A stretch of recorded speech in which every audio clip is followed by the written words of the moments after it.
Все, наверное, видели, что местные СМИ сообщают о том, что аэропорт Уральск добавляет рейсов в Германию, Шарм-эль-Шейх, но никто не задумался, в каких условиях, да, обслуживаются все эти рейсы. Вот смотрите, это вот их служебный автомобиль, на котором они доставляют горючие материалы до транспорта, воздушного транспортного средства. Вот смотрите, эта техника уже более 40 лет.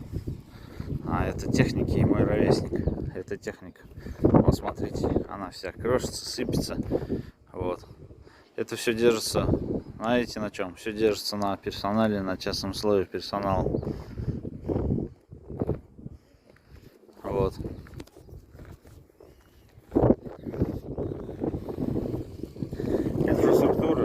Сама инфраструктура всего аэропорта оставляет желать лучшего. Вот смотрите, тут она и физически, и морально уже все устарело. Видите, тут, видите, какой тут 40 лет машине уже все это.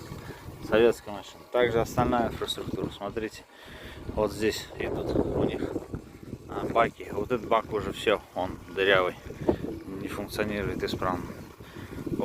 Вот эти баки, вот 8 баков, из них 7 только функционирует.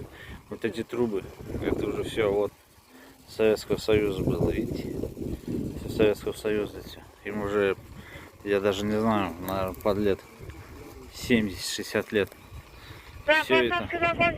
Все это поддерживается в рабочем состоянии до сих пор, но все это держится на чем? На персонале, на людях, которые здесь работают.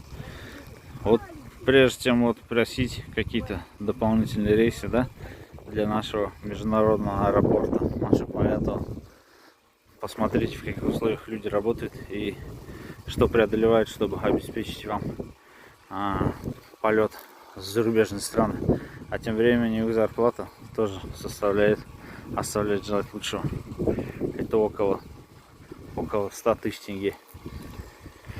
Работают они тут в основном сутками. Вот так вот, господа желающие слетать за границу. Сделали они, допустим, вид на аэропорт Машкометова. А сама инфраструктура этого аэропорта уже сабдеповская, все это с советских времен, и ничто не модернизируется, не